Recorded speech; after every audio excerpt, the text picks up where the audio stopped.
All right, let's move on to step 5. It's the full 15-minute encounter.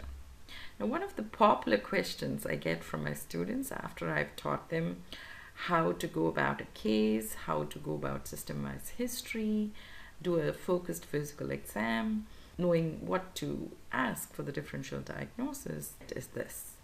Ma'am, how do we do it in 15 minutes? How do we do all of this in 15 minutes? And this is where I show you how it is done in 15 minutes. So these are videos which were shot with American standardized patients, and it shows the whole deal, like what you do outside the door, how do you talk to the patient inside and collect a good data, the good data gathering part, and what examination needs to be done, and also your rapport with the patient as you do these things, informing him as you wrap him, as you unwrap him, and things like that.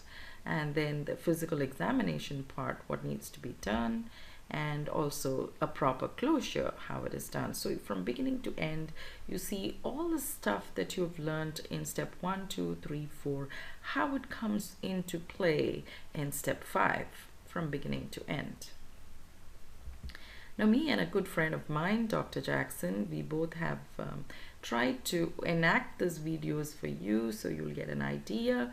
It was not an easy task, training the SPs, being the eye for the cameraman, and then knowing my script and doing it all, shooting all these cases, and it was not easy.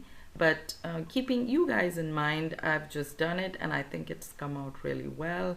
So I hope you benefit from it.